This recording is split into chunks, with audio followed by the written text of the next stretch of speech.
I entered the horror game, but because of my severe nearsightedness, I couldn't see clearly. I treated the blood-drenched ghost Lolly like my own daughter, the big boss like my husband, and the old ghosts like my parents. When we first met, I grabbed the big boss's abs and sighed.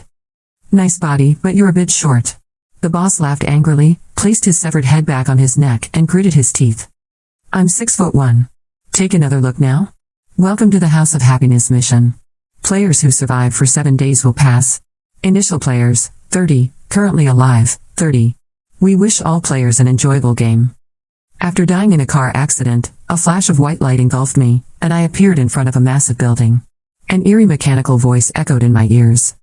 Because of my severe nearsightedness, I couldn't distinguish between people and animals within 10 feet. I couldn't see what the building looked like, nor could I make out the exact appearance of the people around me. I could only see vague human shapes. At that moment, I heard a fragile schoolgirl crying. "Wow, where is this? I want to go home." A yellow-haired guy cursed angrily. "Who's messing with us? Let me go back." A relatively calm man and woman stepped forward. They introduced themselves as veteran players named Rachel and Jack and kindly explained the situation. This was an infinite horror game, and everyone pulled into it was already dead. If we could clear all the missions and accumulate the legendary 9,999 points, we could be resurrected. Hearing that, I hurriedly asked, "So how many points can you get for clearing one mission?" Rachel seemed a bit down and said softly, "It depends on your terror value when you clear it. If you clear with 99 terror, you'll only get 1 point. If you hit 100 terror, you die instantly." Terror value, as the name suggests, was the degree of fear. Veteran players familiar with the game could usually keep their terror below 60. As for new players, well, it was rough. I rubbed my chin and asked again, "Then what if you clear with 0 terror? Can you get 100 points?" As soon as I said this, unbeknownst to me, everything was being live-streamed. Countless comments mocked me. "This newbie is so arrogant." Although the House of Happiness is only an S-rank mission and not the highest level, it's still never been cleared due to its insane difficulty. Didn't the famous player James from the top guild fail here last time? He made it to day 6 but still died in the end. We're screwed. This random matchmaking only has 2 veteran players, Rachel and Jack. The 2 of them together aren't even as good as James. Looks like it'll be a team wipe again. Soon it was time for us to choose rooms. Rachel said that although no one had cleared this mission before, the players who died previously had figured out some tips. This building had 30 floors total, with 1 apartment per floor. Only 1 player could stay on each floor.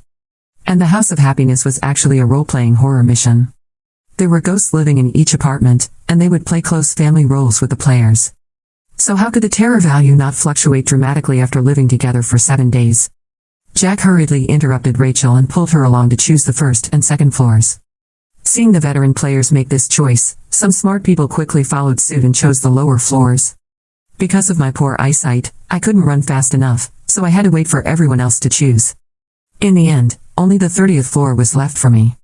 Taking advantage of the fact that I couldn't see, the comments were chattering again. "This newbie is dead for sure. Everyone knows the higher the floor, the stronger the boss. Especially the 30th floor. It's all big bosses, known as the House of Death." I reached the 30th floor and looked around, finding it not much different from reality. Just a bit more bloody smell, redder walls, lower temperature, darker lighting. Plus, it was a huge penthouse, with a family I had always dreamed of. You should know, in reality I'm not only severely nearsighted and useless, but also an orphan, and even poorer than a stray dog. I walked to the door, knocked hard without hesitation, and shouted, "Open up quick, baby's home. I'll starve to death if you don't open." The comments were stunned. Is she purely seeking death? Which player doesn't politely knock or wait quietly at the door for the ghost to be in a good mood to open up? I don't want to watch this brainless woman anymore. I'm switching to another stream. I'll go watch Rachel. Keep watching. I want to see how she dies.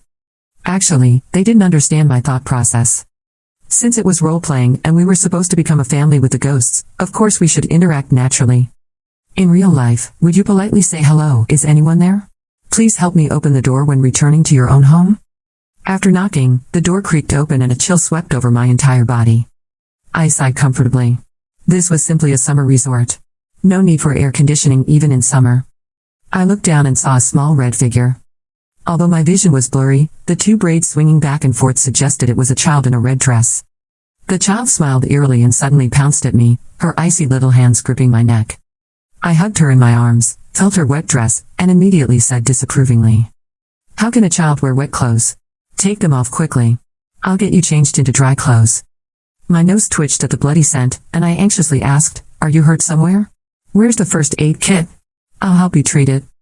The comments bitterly complained. Sister, open your eyes and look. This is one of the bosses of the House of Death. That isn't a wet red dress, it's dyed red from killing and dismembering players. The bloody smell isn't because she's hurt, it's the player's blood on her dress. Never mind. When that person comes home, she's dead for sure. Unfortunately, I couldn't see these comments. I carried the child into the house and helped her take off the red dress. I found a new white dress in her exquisite princess room and put it on her. The child's little hands gripping my neck unconsciously loosened. Sensing her uncertainty, I took a warm towel, leaned in closer, and gently wiped the bloodstains off her face bit by bit. Only then did I see clearly that she was an adorable little lolly. I smiled and pointed at my face, saying, as family members, helping each other is what I should do. But shouldn't you give me a kiss to show your thanks? The little lolly shyly tugged at her white dress, leaned in quietly, and gave me a quick peck on the cheek before pulling away. Her voice was soft and sweet as she said, thank you, Mommy. What? Mommy? I become a painless mother. This is simply too awesome. You should know, in reality I've heard so many stories of women dying in childbirth. Although I long for a family, I'm most afraid of giving birth. I had just coaxed the little lolly to take an afternoon nap when I heard the mechanical voice announce. Initial players, 30, currently alive, 20. I didn't expect that just from choosing rooms, 10 players had already died. I opened my phone and held it close to my eyes, barely able to make out the text on the screen. It turned out everyone was exchanging information in the player group chat, like how other players died. Apparently, Brad and 3 other men had fought fiercely over the 3rd floor. In the end, Brad narrowly won and moved into the 3rd floor. As soon as Brad knocked on the door, a human-bodied, dog-headed ghost walked out, opened its bloody maw, and swallowed Brad whole. It chewed a few times and spat out some white bones with bits of flesh still attached. Through the half-open door, other players saw a large pile of bones inside. They guessed those were probably the remains of previous players. Witnessing this, basically all the new players' adrenaline spiked. Now except for Rachel and Jack, everyone's terror value was at 50, and this was only the first day. There was also a middle-aged uncle whose terror value shot up to 100 the instant he walked through the 10th floor door, and he died immediately. The other players died in various ways, either killed by ghosts or scared to death. Of course, none of this had anything to do with me. I stood up and, while the little lolly was sleeping, diligently found a mop in the bathroom and cleaned the entire apartment. I scrubbed the red floor tiles until they turned white. I'm really capable. The red stains on the walls that I couldn't clean off, I just scraped away with a chisel. By the time I finished, it was already afternoon. My back ached from the work, so I lay down on the sofa next to the little lolly and fell into a deep sleep. When I woke up again, I was enveloped by an icy aura. The room was very dark, and a blurry black shadow stood in front of me. Although I couldn't see clearly, I was captivated by his voice from the very first sentence. He chuckled in a low, sexy voice. Hey, interesting. You actually managed to survive this long with Sissy. Immediately after, the little lolly Sissy's cold voice echoed. You'd better not touch her. This mommy is quite interesting. I want to keep her to play with. The man didn't respond. With a wave of his hand, the little lolly named Sissy flew backwards off the sofa, crashing into the balcony glass with a loud bang, followed by the sound of bones shattering. The man laughed coldly. Who allowed you to talk to me like that? Do you really think you're my daughter? I couldn't take it anymore. I scrambled up from the sofa, muttering. Who allowed you to talk to a child like that? What kind of father are you? I meant to slap the man's face, but somehow my hand slipped and landed on his abs instead. TSK, they felt so good that I couldn't help but squeeze them a couple more times. Seeing the man on the verge of exploding with rage, his entire body radiating black energy, I hurriedly tried to fix the situation. Sissy is my little treasure, and you're my big treasure. We're just one happy family. Actually, honey, your body is really nice, but don't you think you're a bit short? It's fine though. Now that I'm here, I'll cook delicious meals for you every day. I guarantee both father and daughter will grow taller. The comments went crazy. God, what is she saying? How dare she say that in front of the headless big boss? Finally the headless big boss appears. He should be the strongest boss in the House of Happiness mission, right? James died at his hands back then. But why does the big boss's face look suspiciously red? I'm shipping it.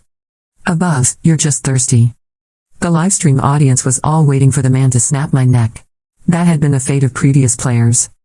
Unexpectedly, the next second, the man raised his hand and placed the head he was holding back on his neck. Then he leaned in close, his cold and sinister image gone, his voice tinged with inexplicable grievance. I'm short?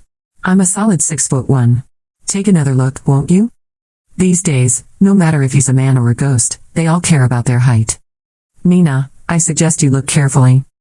The man suddenly called my name, so alluring it made my heart race. I yanked his tie hard, making him lean completely against me, while coquettishly murmuring.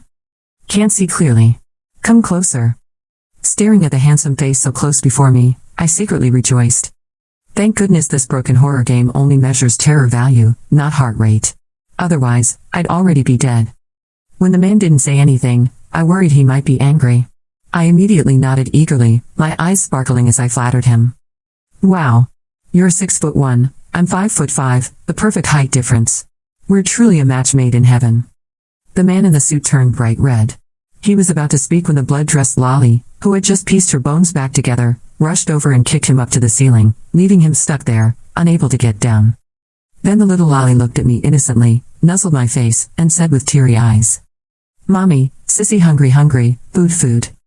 Who could resist that? I immediately took ingredients from the fridge, squinted my eyes, and happily went to cook for the little Lolly. And my husband. My cooking skills are no joke. The father-daughter pair licked their bowls and plates clean. When I went to shower, I seemed to hear them chatting cordially. Sissy, actually keeping this woman around is fine. Her cooking is really good. But Daddy, when those two come back tomorrow, they'll be furious if we don't eat their food anymore. You call that food? If they dare complain, I'll kill them first. Okay, I'll keep watch for you. After my shower, I naturally occupied the master bedroom. I peeked out from under the covers, seeing that black shadow still sitting motionless on the sofa. So I started showcasing my virtues in a soft, gentle voice. Honey, why don't you shower in the bathroom yourself, and I'll help wash your hair in the kitchen. It'll be faster that way. What kind of devil suggestion is this? The comments raged. More outrageously, the headless big boss, for whatever reason, actually agreed to my proposal. In the end, we split up to carry out the plan. I hummed a tune while washing the man's head in the kitchen. The comments watched this bizarre scene with goosebumps. In my opinion, birds of a feather flock together. This Nina is also a complete pervert. They had no idea that, to my severely nearsighted eyes, I was just washing a hairy black watermelon in my hands. Suddenly, the black watermelon in my hands spoke. You seem to be in a good mood? I replied honestly. Of course.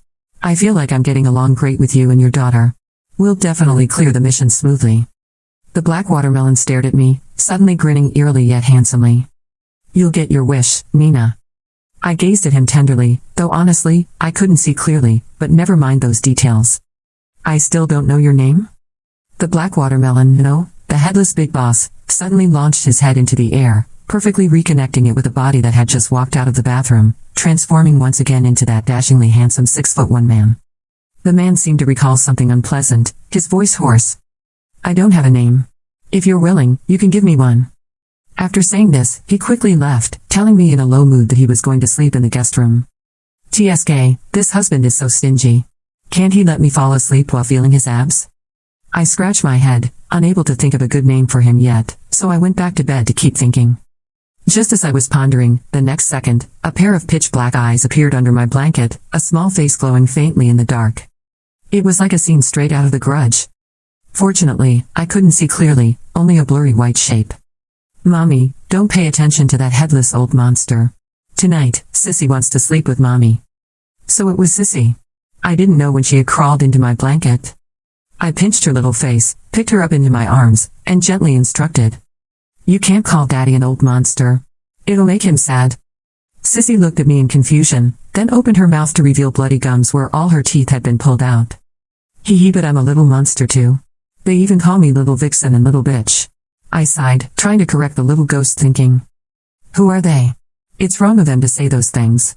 If Mommy ever meets them, no matter what, I'll definitely scold them back and hit them back for Sissy.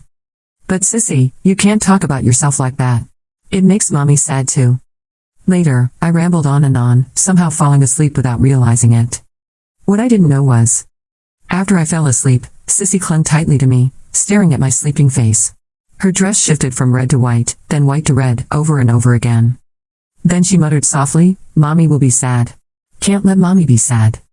The comments nervously spammed. This is the first time I've seen the blood-dressed lolly's ghost energy fluctuate so much. In the end, her dress stayed white and didn't change back. Damn, this newbie actually changed the blood-dressed lolly's attributes. She's got skills. The next morning, I was woken up by the mechanical voice announcement. Initial players, 30, currently alive, 15. I groggily picked up my phone and saw the player group discussing that 5 more people had died last night. 3 were killed by ghosts. 2 experienced something unknown, their terror values spiking to 100, and they were gone too. I suddenly received a private message from Rachel. Nina, are you okay? I was busy dealing with a ghost on the 2nd floor yesterday and didn't have a chance to tell you. For the first 3 days, you must seize the time to win over your family members. I watched James's live stream back then. This is the information I know, just take it as compensation. It's my fault for not explaining the room selection rules in advance, causing you to have to live on the 30th floor. Besides this, Rachel was also giving advice to many new players in the group chat. Jack occasionally came out to curse. Why tell these newbies? I think you're just too kind. Helping them doesn't do us any good. Rachel typed to persuade him, it's not easy to meet. Don't be so calculative. So the surviving players were all grateful to Rachel. These 2 veteran players were quite interesting. I smiled slightly and pressed my face close to the screen to reply to Rachel. I'm doing great, thanks for your concern. The headless big boss was holding his own head in one hand and Sissy in her white dress in the other, doing dumbbell lifts. Seeing me hugging my phone, he seemed to realize something and frowned slightly. Don't trust Tumu. Before he could finish speaking, he suddenly clutched his chest and collapsed. Sissy frowned worriedly and hurried to support him. I quickly rushed over and caught him in my arms. The mission system restricts NPCs from revealing specific clearance information to players. Heavy footsteps sounded outside the door, each step pounding on my nerves, making my eardrums vibrate. Sissy threw herself into my arms, trying to push the headless big boss out of the way with her tiny body. Mommy, it's Grandpa and Grandma coming back from their hometown. Don't be afraid. The man refused to budge, hesitated for a moment, then quickly grabbed my hand and whispered reluctantly, don't be afraid. Save me. Father and daughter competing, and I'm enjoying the blessings. The comments sourly said. Lucky girl, what a good life. Let me act in her place for 2 episodes. Forget it. If you go to the 30th floor, I bet you won't survive even 1 episode, day. Joking around like this, time passed until the 6th day. I also arrived at the 10th floor. By now, I had collected a pile of visitation cards in my hand. Actually, from the 20th floor down, the bosses weren't so terrifying anymore. I even found 2 surviving players. However, they didn't dare oppose me. Of course, it wasn't their turn to help me win over the neighbors. Because these neighbors were all very enthusiastic and cute. They opened the door on their own and handed me visitation cards.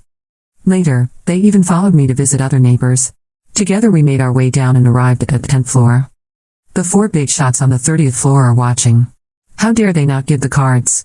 The comments said. As soon as our group of 3 arrived at the 10th floor, we saw a 6'6" human-bodied, dog-headed monster standing in the hallway. The door was wide open, filled with players' white bones. The dog-headed monster handed us 3 visitation cards. I opened my mouth, about to say something, when the monster suddenly turned to me and bent down slightly.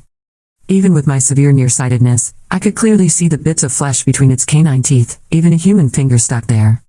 Human girl, don't think those 4 on the 30th floor protecting you means I fear you. At least on this matter, I absolutely won't compromise. The 10th floor, once someone moves in, no one survives. Out of respect for you, I can give visitation cards to humans I find pleasing to the eye. But don't expect more. I fell silent. Trying hard to suppress the restless cleaver, I softly comforted someone. It's okay, don't be angry. A good man doesn't fight with dogs. The cleaver finally settled down grumpily. The grudge between the dog-headed monster and humans perhaps traces back not only to when it was alive, but also to the present. Some humans brutally slaughter cats, dogs, and other animals. So in this world, a human-bodied, dog-headed monster appears, only on the 10th floor, to slaughter humans. It sounded almost fair. When will this killing end?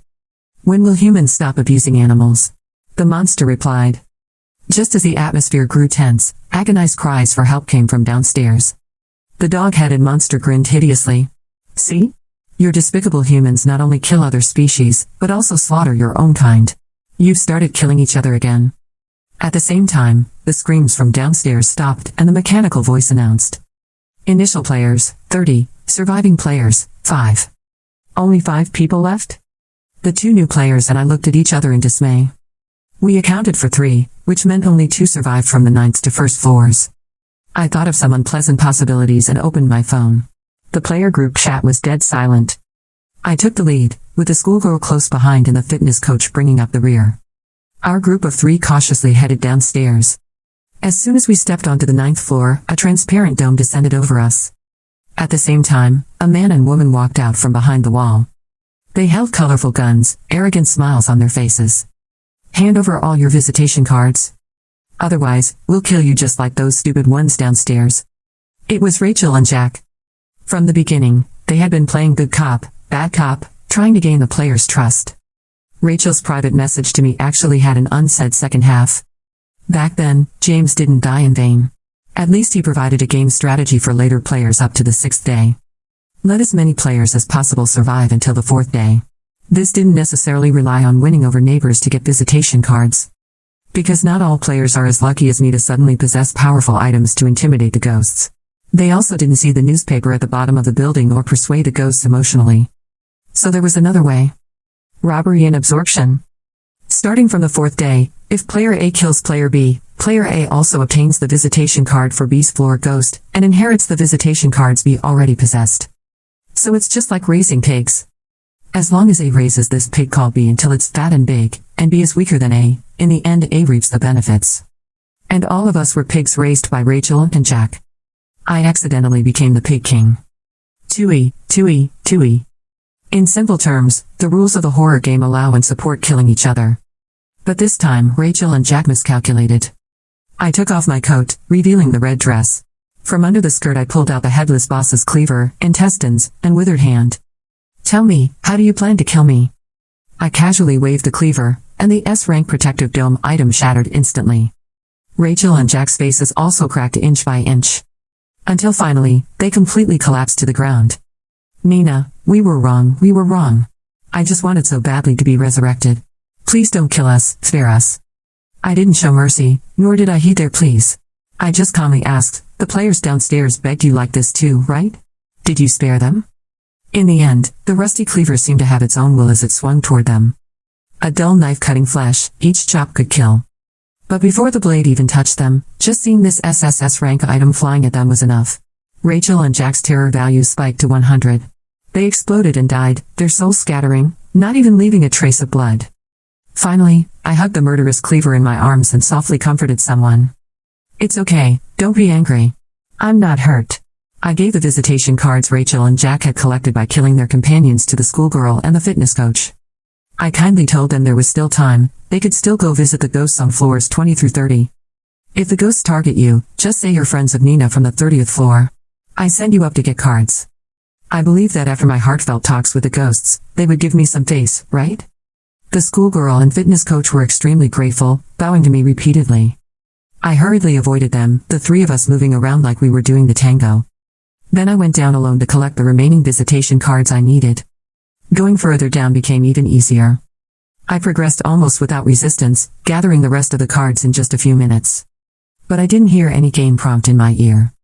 I knew I was still missing the most crucial card. The 30th floor card. The 30th floor story. But I wasn't an idiot. After these days together, I already knew their stories. They were once 4 completely unrelated strangers. Sissy was a little girl who kindly held an umbrella for a man after school on a rainy day, but was hurt and killed for it. Grandpa George was a dirty old man falsely accused on the bus. In the end, despite the misunderstanding, he still helped the girl subdue the real culprit out of concern for her safety, but was stabbed in the stomach, his intestines spilling out.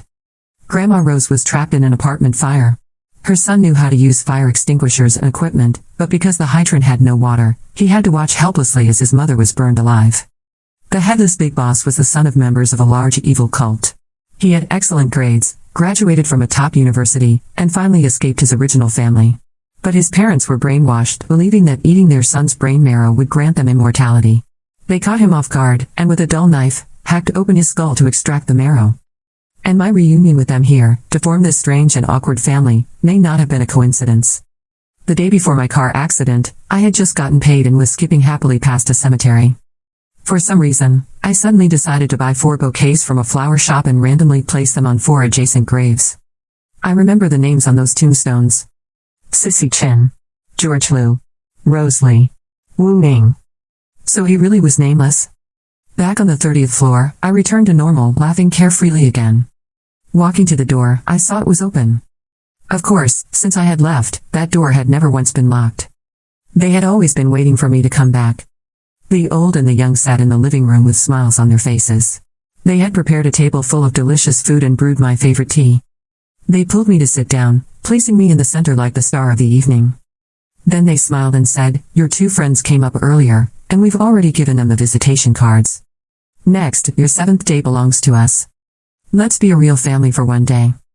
How joyful a day can be, yet how short it feels. After dinner, night fell. Grandma Rose waved her arm, tracing sparks across the night sky like fireworks. I hurriedly praised her. "Mom, that's amazing." A pair of hands gently cupped my face, and soft lips brushed my forehead. His face was so red it seemed ready to drip blood, yet he still stared at my lips, hesitantly asking, "May I?" Damn, he still had to ask about something like this. Making a girl take the initiative, how embarrassing. I quickly stood on tiptoe, grabbed his shoulders and fiercely bit his lips, then slowly deepened the kiss. As our breaths mingled, the headless big boss suddenly pushed me away, swiftly pulled off his head and shoved it into my hands. His eyes were as sincere as a big puppy's. "This way, you won't have to strain yourself standing on tiptoe." I held his head with starry eyes, kissing him tenderly, our tongues intertwining. He is so smart." The comments exploded. "Bro, I was enjoying the show. Who are you trying to scare? This couple is perfect in every way, just completely perverted without realizing it." After our affectionate moment, the headless big boss stuffed a card into my hand. 30 cards, collected. I looked at the patterns on the cards, pieced them together, and followed the lines, arranging them on the ground. The image of a pitch-black door gradually unfolded before me. At the same time, the mechanical voice cheerfully sounded in my ear. "Congratulations, player Nina. You have gained the affection of all residents of the House of Happiness and successfully summoned the Otherworld Door. The Otherworld Door will appear at 11 p.m. tonight. Please, surviving players, bring your family members to the first floor on time to open the Otherworld Door and leave. Latecomers will be left behind. Otherwise, players will be permanently lost in this mission." The comments shouted excitedly. "We're going to witness history tomorrow. The first clearance of the House of Happiness." But thinking about leaving, I didn't feel as happy as I imagined. At 11 p.m., my 4 guardians led me down to the first floor. On the once impenetrable walls, 3 ancient black doors had suddenly appeared. Each door had a different number of locks hanging on it. Mine had 4 locks, Sophie's had 1 lock, and Ryan's had 2 locks. I vaguely guessed what this meant. The doors were labeled with the players' names, and below each name was their terror value. Mine, Nina, terror value, 0. Sophie's, Sophie, terror value, 99.9. Ryan's, Ryan, terror value, 90. The other 2 looked at me in shock, unable to understand how I had achieved this. Well, the ghosts were actually very cute and gentle. What was there to be afraid of? The mechanical voice sounded again, this time with a gloating tone. "Players, do you want to feed the keys to open the Otherworld Door? You only have until midnight tonight. You have 1 hour left, otherwise you will be forever lost in this mission." Keys? Besides the key to the 30th floor apartment, I didn't have any others. But the keyholes on the great doors were all heart-shaped, clearly not meant for normal keys. I crouched down dejectedly, resting my chin in my hands, and pouted at the headless big boss, Sissy, Grandpa George and Grandma Rose. "Oh no, what should we do? Without a key, I can't go back. I guess I'll just have to stay here with you forever. Hee hee, I'm so happy." The headless big boss suddenly lifted my chin, half squatting to look me in the eye. His gaze burned with eerie crimson light. "Nina, you've already guessed what the key is, that's why you're so reluctant, isn't it? But you don't know. If you get lost here, you won't become one of us ghosts. You'll just turn into a wisp of black fog around us. And your so-called horror game world is filled with this black fog. It has no emotions, no consciousness, no thoughts. It can't even be considered a thing. Nina, that way, I would lose you forever. If that's the case, I'd rather you lose me for a short time first." As soon as he finished speaking, the man suddenly raised his palm and plunged it into his own chest, pulling out a beating, fiery red heart. He tossed it casually into one of the keyholes on my door. With a sharp click, the first lock opened. The mechanical voice seemed stunned, its tone filled with fear. Well then. Would the other esteemed ghost masters be willing to offer your hearts of happiness to help your family member open this otherworld door? Yes. The key to opening the door was actually the hearts of the ghost family members. And they had to be the so-called hearts of happiness. Ryan and Sophie looked pleadingly at their ghost companions. But those three shook their heads in unison. Sorry, our hearts aren't red. They're not hearts of happiness. As they spoke, they cut open their own chests. Indeed, their hearts were black, lifeless. When role-playing, players always approach tasks with fear, terror, and endurance. Therefore, after 7 days, the ghosts' hearts had not truly attained happiness. This was the cruelty of the mission. Ryan suddenly broke down, shouting like a madman. What fucking heart of happiness? Isn't it just a human heart? I have one too. He didn't dare attack the ghosts, so he shoved Sophie toward his own door while she wasn't paying attention. One of the locks on Ryan's door instantly turned into a big-headed monster and swallowed the screaming Sophie in a single gulp. Skin, bones, everything, devoured clean. I didn't even have time to stop it. Ryan's crazed eyes then turned toward me, clearly intending to throw me in next since he needed 2 hearts. Sissy sneered. Her white dress expanded infinitely into a living meat grinder and, with one bite, swallowed Ryan whole. In an instant, bits of flesh flew everywhere, dyeing the white dress blood red again. Sissy muttered to the falling pieces of meat, I was going to be a good child before Mommy left, but you just had to seek death.